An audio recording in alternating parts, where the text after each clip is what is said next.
pequenas decisões que te ajudam a se tornar fluente, mesmo que você tenha pouco tempo para estudar.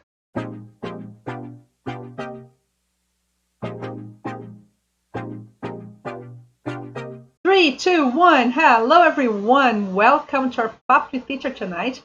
Sejam todos muito bem-vindos ao Papo de Teacher dessa noite. Eu sou a Teacher Fabi Montanari e eu vou te mostrar como você pode conseguir se tornar fluente em inglês para o seu trabalho, mesmo que você esteja começando do zero nesse momento. O nosso assunto hoje, a gente vai falar sobre decisões, pequenas decisões que te ajudam a se tornar fluente, mesmo que você tenha pouco tempo para estudar. A questão é a seguinte: quando a gente fala de se tornar fluente em inglês, muitas vezes vem a questão peso, né? Já falei isso em outras aulas, né? Falo isso com frequência para os alunos.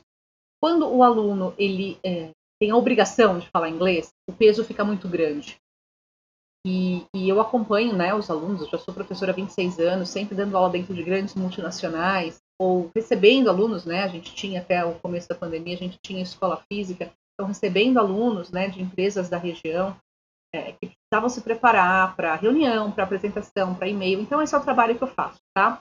Então entender exatamente a necessidade do aluno e poder fazer as intervenções necessárias ali para o aluno conseguir superar esse momento. Por quê? Eu estou falando com alunos adultos, principalmente, que de certa maneira tem esse trauma. Se você já chegou na idade, você já passou dos 30 anos ali, 35, 40 anos, e ainda não fala inglês, eu entendo que isso para você deve ser um grande peso. Fala assim, poxa, por que eu não consegui falar inglês ainda? E principalmente se você já tiver sentido a dor de perder alguma oportunidade. Diretamente, fala assim, olha, você não vai conseguir ser promovido, você não vai conseguir ser contratado nessa vaga, porque apesar da competência técnica, né, você tem a formação na área, mas a falta do inglês te prejudicou. Então esse é um dos pontos, eu sei que isso deve doer demais. Mas eu quero te ajudar assim, todos esses papos que a gente vem conversando aí, eu quero te ajudar principalmente nessa questão. Algumas pequenas decisões que você pode fazer hoje, implementar já agora, saindo dessa live, tá? Para você colocar no seu radar coisas que você pode e deve fazer. A primeira delas, eu sempre falo, use todos os seus aplicativos no celular, tudo, dê prioridade para a língua alvo, né? Para target language, para a língua que você não tem o objetivo de estudar. Então, coloca o seu celular em inglês, né? Tudo em inglês. Coloca o seu Waze em inglês. Coloca o seu navegador em inglês. Se você tiver a chance de escolher o seu Excel, por exemplo, coloque em inglês. Teacher, mas eu não falo inglês ainda. Pois é, mas você quer falar ou não quer? Isso parece simples e parece até detalhe, mas é uma decisão. Eu falo, se tornar fluente é questão de decisão. E você vai chegar lá, eu tenho certeza disso, tá? Eu nunca vi um aluno que não tenha chegado à fluência com um desejo latente ali, ardente de se tornar fluente. O que acontece muitas vezes é a pessoa não ter clareza do processo e não pagar o preço, no sentido de fazer esses ajustes de mudança, de rotina, com o objetivo de colocar isso no inglês. Então coloca. O Waze, por exemplo, é um barato, que até assim, você tem filhos, se você tem filhos que andam com você no carro, ou crianças, né? Eu tenho os meus filhos, meu Waze está em inglês. Eu plugo lá meu celular no carro e começo a dirigir e o meu Waze dá todas as instruções, né? Speed trap reported ahead. E os meus filhos já repetem, eles já sabem que speed trap reported ahead é radar de velocidade reportado à frente. Então, poxa, você já vai habituando a ouvir isso, né? Speed trap reported ahead. Então, hazard reported ahead, tipo, algum acidente reportado à frente. Então, todas essas coisas, você está mergulhando no inglês. A gente tem que trazer o inglês para a nossa rotina, para a nossa vida. Não basta somente a gente limitar o inglês às aulas e querer que o milagre aconteça dali. Tive uma situação muito tempo atrás, porque eu vou contar uma história com uma aluna, eventualmente ela, depois disso, ela não continuou sendo minha aluna, porque infelizmente, talvez eu tenha falado de alguma maneira assim, um pouco mais dura com ela. Era uma aluna médica, muito ocupada, começou a fazer aula comigo 2 vezes por semana. E ela só limitava o uso do inglês às 2 aulas por semana. E eu falando, fulana, que tal você fazer isso? Que tal você fazer aquilo? E estou falando disso, tipo, de talvez uns 15 anos, não, uns 12, 13 anos atrás. Nem tínhamos ainda tantos aplicativos, tantos recursos assim, a maneira que é o smartphone hoje usado. Fulana, vamos fazer isso, vamos fazer aquilo. E ela nunca fazia nada adicional. Com muito custo eu conseguia fazer ela fazer alguma coisa em aula. Depois de um tempo, ela, por questão da agenda dela muito lotada, ela pediu para reduzir de 2 aulas por semana, reduzir para uma. Olha, fulano, bem, a gente pode reduzir, só que vai demorar mais tempo para conseguir ver resultado. Tudo bem, se é o que cabe na sua agenda, é melhor fazer o que cabe na sua agenda do que não fazer nada. Mas vamos tentar melhorar isso daí. E aí, por fim, ela sempre chegava um pouco atrasada, porque ela tinha paciente que atrasava no consultório, pedia para sair mais cedo, porque ela tinha uma agenda tumultuada, e no meio da aula atendia 2 ou 3 vezes o telefone. E um belo dia ela chegou para mim e falou: ai, teacher, eu não tô aprendendo nada. Não sei o que tá acontecendo. Você quer saber o que tá acontecendo? Você quer saber? Falei, olha só, de 2 horas por semana que você tinha combinado comigo, você tá fazendo uma. Dessa uma hora você chega pelo menos 5 minutos atrasada, você chega falando no telefone, você fica mais 5 minutos no telefone, e você pede pra sair com frequência 10 minutos mais cedo. Quantas vezes você também atende o telefone no meio da...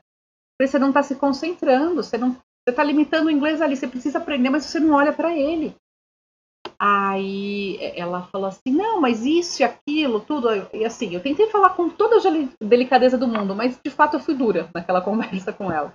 Eu falei assim, você não vai conseguir aprender enquanto você, tipo, não se concentrar. Se for meia hora que você vai fazer, que seja. Se for 15 minutos, mas se envolva pelo inglês. Se deixe envolver pelo inglês. Não fica somente limitada àquela questão da aula. Quanto de contato você tem com o inglês fora daqui? Ai, nada. Você entende? E agora hoje, a gente tem nos aplicativos, poxa, isso daí é uma mão na roda. Então coloca seu Waze em inglês, coloca todos os aplicativos. O Waze, né, que é de voz ali, faça essa conversão, usa seu celular em inglês, coloca lá language, English. E vai. Você precisa ver como as crianças vão aprendendo também. Meus filhos, quando precisam pegar meu celular, eles já sabem e vão falando. E, claro, aí eu vou fazendo as pontuações, né? Olha, você não falou direitinho aqui, vamos corrigir essa pronúncia. Tá tudo bem, né? Então, essa é a primeira questão. Se envolver, se deixar envolver pelo inglês, né? E aí também, não sei quanto tempo você passa no carro, se você fica pouco tempo ou bastante tempo no carro, ou em trânsito, às vezes em deslocamento de casa para o trabalho, ou eu não sei exatamente como é a sua rotina, mas podcast, né? Eu gosto muito de podcast. Além de músicas em inglês, claro, mas tem tanto podcast que fala de assuntos gerais, dependendo do nível que você tá, ao invés de você ouvir no jornal português, né? Ou tipo noticiário, né? Podcasts de notícias em português, você já pode ouvir em inglês. Você chega a um determinado nível que você precisa, né, buscar essa informação original, nativa ali. Se você é um aluno de nível mais iniciante, tem vários podcasts que ensinam expressões. Eu ouço alguns, né? Às vezes eu fico no carro, preciso levar, buscar meus filhos na escola, né? Aquela vida de mãe turista, e eu coloco isso daí. Por quê? Porque sempre tem. Eu pego alguns podcasts de nativos, né? Ensinando expressões. Para iniciante, isso é bem legal, tem muita expressão bacana ali. Poxa, então, às vezes são podcasts de 5 ou 10 minutos, você não tem uma distância muito longa, mas, por exemplo, nesse momento, você vai levar levar, buscar filhos na escola ou alguma coisa assim, seja nem tão distante, mas você tem ali 10 minutinhos dentro do carro, aproveita esse tempo. Né? Se são 10 minutinhos por dia ali dentro do carro, pô, se você faz isso 5 vezes na semana, você já tem 50 minutos de contato com o inglês. Você está se envolvendo pelo inglês, né? Se deixando envolver pelo inglês. E a terceira coisa, que eu acho que é muito importante, é a questão de você escolher priorizar a leitura e o consumo de material em inglês. Você tem escolher um livro, escolher um artigo em inglês e ler. Essa é outra consideração que eu acho que é muito importante. Tem muito aluno que fala assim, teacher, mas eu não gosto de ler. Hoje em dia, existem outros apps que facilitam a vida de quem não gosta de ler. Tem um que chama Audible, né? Eu prefiro ler, mas nem sempre eu tenho tempo de ler. Mas para quem prefere ouvir um livro ao invés de ler um livro, existe esse app, né? Chamado Audible, e os livros estão ali, narrados. Então isso também é bacana. Só que num processo de você aprender uma língua, já falei isso na aula, se você é visual, e dependendo do nível que você está ainda, você está até um tipo de iniciante, até um nível intermediário, eu acho que isso não vai... você vai deixar passar muita coisa. Então, se você puder priorizar, ou pelo menos equilibrar a leitura com a audição, listening, vai ser melhor. Por quê? Para alunos visuais, o aluno visual, como o próprio nome diz, né, o aluno cujo canal de aprendizagem mais dominante é o visual, ele vai precisar ver. Se você for como eu preciso ver. Eu não consigo aprender uma palavra, né, em inglês, em francês, que eu fui estudar, eu não consigo aprender só de ouvir. Talvez eu consiga repetir essa palavra, mas enquanto eu não consigo ver essa palavra escrita na minha cabeça, eu não aprendi.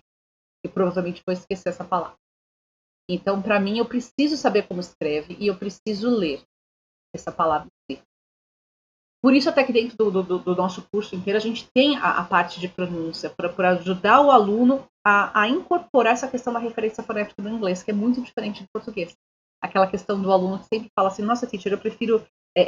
por que o inglês, a gente fala inglês tão diferente da maneira que a gente escreve? E tem algumas considerações ali, e dentro do nosso curso, né, a gente tem um módulo só para falar sobre isso. Eu explico para vocês cerca de 20 horas ali de aula, né, de conteúdo, para que vocês consigam ter essa noção. A partir dessa percepção, você consegue levar isso para o seu aprendizado a vida inteira. Então, isso é muito legal. Então, esse módulo de pronúncia, ele é bem bacana e é para todo mundo, claro, mas principalmente também para quem precisa saber ler ali as coisas, para você não ler errado. Então, essa questão de ouvir algo que te interessa, né? Ouvir o podcast, ou ouvir um livro que te interessa, e também a questão de você ler coisas que te interessam.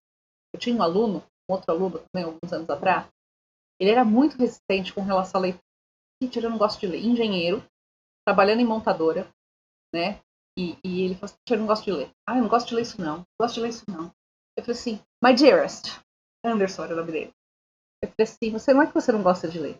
Você talvez não tenha interesse. Talvez o meu interesse, se eu te falo que eu vou te trazer um livro, eu sugerir um livro para você, muito provavelmente, eu não sou da área de engenharia, muito provavelmente os temas que eu gosto de ler e estudar no meu tempo livre são muito distintos dos seus. Então não é que você não gosta de ler, você não achou algo que te interessa. Sobre o que você gosta de estudar? Você gosta de estudar sobre carros? Você gosta de ler sobre carros? Então vamos achar texto nesse sentido? E aí comecei a direcionar o aluno para isso. Né? Claro, né, o meu trabalho ali como teacher é entender a necessidade do aluno e ajudar ele a caminhar nisso daí. Isso é bacana, né? A partir desse ponto, ajudar o aluno a avançar isso daí, porque eu preciso fazer ele querer ler um clássico. E muito provavelmente quem precisa de inglês para trabalho, talvez não tenha a intenção de ler Shakespeare. Ai, Shakespeare é chato, muito provavelmente, até para mim, dependendo do momento da vida ali, vai ser um porre ler Shakespeare. E algumas pessoas vão querer ter o inglês suficiente para conseguir pegar uma obra de Shakespeare original e ler. A grande maioria das outras pessoas querem só conseguir ter condições de ter o inglês funcional. Depois ele vai se tornar fluente. O que é o inglês funcional? É você ter condições mínimas ali de você ter ele no trabalho, participar de uma reunião, escrever um e-mail, conseguir compreender o contexto ali, né, com outros colegas de trabalho, sendo brasileiros ou não, mas também tendo colegas, também se fazendo entender, sem precisar ficar com aquele broken English, o inglês macarrônico, que a gente já falou. Então, existem maneiras da gente conseguir, por exemplo, em 20 horas, eu mostro isso para os alunos, ter um grande resultado. E a partir daí você vai aprimorando. Eu falo que a gente está aprendendo numa espiral. A gente vai sempre revisar e ampliar, revisar e ampliar, revisar e ampliar. Mas de uma maneira estruturada, de tal maneira que você consiga ver essa evolução. O que muitas vezes acontece é você já ter visto muita coisa, e eu vou falar uma coisa, não te conheço, tá? A maioria das pessoas que estão entrando aqui, eu provavelmente não conheço pessoalmente. Mas eu não acredito que você não sabe nada de inglês. Não acredito. Quando o aluno chega, eu sempre pergunto, né? Até um pouquinho antes da live, agora entrou uma aluna, né? Me chamou aqui no direct, falou, teacher, preciso de aula de inglês, né? Como que eu vou ter uma chance? Enfim, ela explicou um pouquinho a situação. Eu falei, olha, eu vou fazer essa live agora e eu não vou conseguir te dar atenção. Mas qual foi a resposta dela? Ela precisa de inglês para o trabalho, para conversar. Então, vai ter um momento que a pessoa é funcional e tem a linguagem, né, funcional, e depois ela vai se tornando fluente, ela vai avançando para isso. E até dentro, por conta disso, a gente tem, né, para quem vai participar da Semana do Inglês, vai receber isso aí, o mapa do inglês. Porque eu vou te mostrar o que você precisa saber para você, de fato, se considerar considerar um avanço de nível. Mas, teacher, eu preciso avançar quantos níveis para poder usar o inglês para o trabalho? Nenhum. Na verdade, eu te mostro que o de hoje você consegue, mas dependendo do que você quiser, você vai precisar avançar. Mas sempre que é por isso que a gente usa os aceleradores de aprendizagem, a gente dá hoje uma autonomia, e eu falo, o ensino online permitiu personalizar. Eu falo, cada aluno é único, cada aluno tem essa questão de necessidade individual, e por isso que nossos alunos eles são acompanhados, não é simplesmente eu jogo ele dentro de uma plataforma e faz aí aula 1, aula 2, dá concluído ou não. Então a gente tem esse trabalho de eu te ajudar a alinhar a estratégia. Por isso, todo aluno eu converso pessoalmente na entrada, vai conversar comigo, vai conversar com o nosso coordenador, para entender qual é a necessidade, para que aí a gente possa montar um plano de aula, né? E te ajudar, te ajudar nesse acompanhamento, para você continuar avançando. Entende? Por quê? De novo, o aluno que fala, eu não sei nada de inglês, eu não acredito que você não sabe nada de inglês. Talvez esteja tudo aí solto dentro da tua cabeça e você não consegue linkar os pontos. Mas é isso que a gente precisa fazer, né? Então, entender o nível que você está agora, para poder ajudar você a avançar o próximo passo. Por isso que a gente tem todas as ferramentas e todo o acompanhamento da equipe para te ajudar a dar passo por passo. É um trabalho, para mim, é um trabalho muito prazeroso, quando eu vejo o aluno de fato avançando. Eu gosto muito de ver o aluno que estava com uma dificuldade X e daqui 2 semanas ele já não está mais. Eu falo sempre uma parceria. Eu adoro estabelecer parceria com o aluno que quer se tornar fluente. Porque eu sei que o aluno vai avançar. Ele vai fazer de tudo. Ele vai dar o melhor dele para avançar. E da mesma maneira que eu também dou. Para cada 50% que o aluno se doa para o inglês, eu te garanto que eu me dou 150% para poder entender ali. Quebro minha cabeça com relação a ajudar o aluno a fazer esse step by step, né? Degrau por degrau, que ele continue avançando. Certo? Nosso papo de teacher foi esse. Se você gostou, por favor, deixa seu like aqui, porque aí eu sei que vocês curtiram, que fez sentido o conteúdo para vocês. Então, that's all for today. Kisses, kisses, and I'll see you tomorrow. Bye bye.